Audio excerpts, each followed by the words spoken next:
HOA Karen let her son use my lake cabin. Property rights struck back. In the quiet lakeside community of Silverwood Cove, mornings arrived softly. Sunlight filtered through tall pines, reflections rippling across the still water like brushed glass. It was the kind of place where people moved for peace, privacy, and the promise of unbothered weekends. For Daniel Harper, the lake cabin was exactly that. A sanctuary he had spent 12 years building, restoring, and protecting. Daniel wasn't flashy. A civil engineer by profession, meticulous by nature, he valued order, boundaries, and documentation. The cabin wasn't merely property. It was memory layered into timber and stone. He had rebuilt the dock with his late father. He had carved the cedar railing himself. Every detail bore intention. Silverwood Cove had an HOA, of course. It always did. For years, Daniel had kept a respectful distance from its politics. He paid dues on time, maintained his landscaping, and complied with regulations that felt, at worst, mildly inconvenient. Then came Patricia Langley. Patricia didn't simply join the HOA board, she colonized it.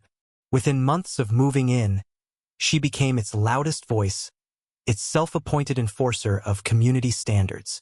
Neighbors learned quickly that Patricia's version of harmony required submission. She wielded rules not as guidelines but as instruments. Daniel observed quietly. At first, Patricia's involvement seemed harmless. She organized seasonal decor themes. She petitioned for mailbox uniformity. But small assertions became bold intrusions. Warning letters multiplied. Fines appeared for trivialities. Patricia's signature marked most of them. Daniel remained untouched. Until the afternoon he arrived unexpectedly. It was a Wednesday. Project delay had given Daniel rare midweek freedom. He decided to drive to the cabin, no announcements, no expectations. As he turned onto Lakeshore Lane, something felt off. Two unfamiliar vehicles sat near his driveway. Daniel slowed. Music drifted faintly through the trees. Laughter followed. The cabin's front door stood open. Daniel's chest tightened. He parked, stepped out, and approached with measured strides. The scene sharpened into disbelief. Patio chairs rearranged, coolers on the deck, strangers' shoes near the entrance. Inside, voices. Daniel stepped through the doorway. Conversation stopped. 5 young adults stared back, drinks in hand, faces flushed with confusion. "Can we help you?" one asked. Daniel's voice came steady, but it carried weight. "This is my property." A stunned silence. A young man near the kitchen counter blinked. "Wait, you're Daniel?" Daniel nodded once. Recognition spread like a ripple. Uneasy glances. Someone muttered, "Oh no." The young man set his drink down. I'm Evan, Patricia Langley's son." Daniel's expression didn't change, but his eyes hardened.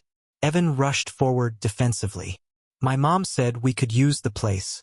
She told me you rarely come midweek. Said it was fine." Daniel inhaled slowly. "She does not have that authority." Evan's confidence faltered. "She said you wouldn't mind." Daniel looked around his living room. Their belongings, their presence, their violation. "I do." The gathering dissolved quickly. Apologies, embarrassment, frantic packing. Within minutes, they were gone, vehicles retreating down the gravel road. Daniel stood alone. But the damage lingered, not physical but visceral. He walked the rooms, noticing subtle disruptions. A moved photograph, scratches on the hardwood near the entry, the refrigerator door slightly dented. He documented everything. Photos, notes, timestamps. Daniel didn't act impulsively. He never had. Instead, he sent a formal email to the HOA board that evening, measured, factual, precise. Unauthorized use. Trespass. Liability exposure. Patricia replied within hours. Her tone was astonishing.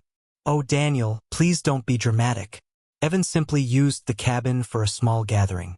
We're all neighbors here." Daniel read it twice, then once more. No apology. No accountability. Only entitlement. The next day, Patricia escalated.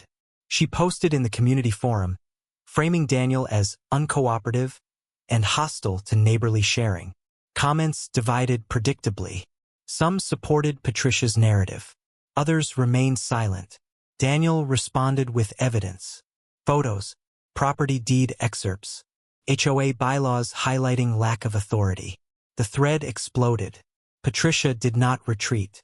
Instead, she appeared at Daniel's primary residence that weekend, heels sharp against concrete, posture rigid with indignation. "You embarrassed my son," she declared before Daniel could speak. Daniel met her gaze calmly. "You trespassed on my property." Patricia scoffed. "It's not trespassing if it benefits the community." Daniel's reply landed cold. "It did not." Patricia leaned forward. "You're making enemies." Daniel's voice stayed even. "I'm enforcing boundaries." Patricia's smile thinned. "We'll see how that works out for you." Daniel understood then. This wasn't misunderstanding. It was a challenge. And Patricia Langley never backed down from a fight she believed she could win. Over the following weeks, Daniel experienced what many neighbors already knew too well. Violation notices, parking complaints, landscaping warnings, each flimsy, each signed by Patricia. Daniel responded methodically. Appeals, documentation, legal citations. The board meetings grew tense. Patricia's authority wavered under scrutiny, but her aggression intensified. Then came the letter, delivered certified, an accusation of property misuse regarding Daniel's lake cabin. The irony was breathtaking. Patricia claimed Daniel had violated HOA rules by restricting community access to shared waterfront resources. Daniel read it, stunned. The cabin and its dock were privately deeded. Not shared, not communal, not negotiable. Daniel realized Patricia had crossed from harassment into something else entirely. Something dangerous. He made one phone call, not to a lawyer, not yet, but to someone who understood property law, trespass statutes, and abuse of authority with surgical clarity. As Daniel listened to the voice on the other end, Patricia Langley continued drafting her next move, unaware that the ground beneath her carefully constructed power was already beginning to fracture. The shift was subtle at first. Patricia Langley noticed changes in tone before she noticed consequences. Emails from the HOA board became unusually formal. Responses shortened. Language tightened. References to legal review appeared where casual reassurances once lived. She dismissed it. Patricia had built her influence on confidence. She believed friction was simply resistance waiting to be crushed. Daniel Harper, meanwhile, had activated something Patricia never anticipated: external oversight. Silverwood Cove's HOA bylaws were clear. Its authority was limited. Its enforcement mechanisms defined. What Patricia had attempted, reframing private property as communal, wasn't merely incorrect. It was unlawful. Within days of Daniel's call, a letter arrived at the HOA's registered office. Not from Daniel, but from a federal housing compliance attorney representing a broader regulatory inquiry. The board panicked quietly. Emergency meetings, legal consultations, insurance concerns. Patricia remained defiant. "This is intimidation," she declared. "Daniel is overreacting." But board members had seen the documentation. Deeds, surveys, recorded easements.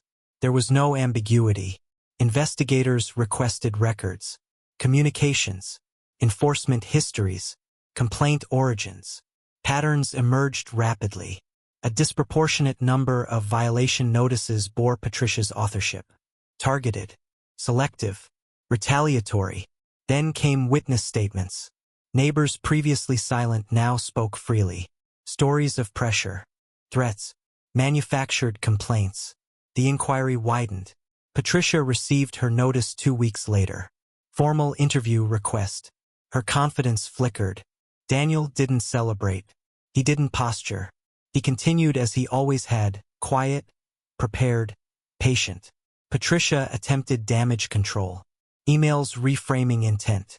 Claims of misunderstanding. Appeals to community harmony. But evidence doesn't negotiate. Financial audits revealed additional irregularities. Misallocated HOA funds tied to discretionary enforcement projects Patricia had championed. The board fractured. Legal liability loomed. Patricia's position became untenable. Resignation was suggested. She refused. Termination followed. The community reaction was swift and uncharacteristically unified. Relief. Daniel finally returned to the cabin one evening as the sun sank low over the water. The dock stood untouched. The silence felt restored. Justice hadn't arrived dramatically. It had arrived correctly. And in Silverwood Cove, the lesson lingered long after Patricia Langley's departure. Authority without limits becomes abuse. And abuse, when documented, collapses under the weight of truth.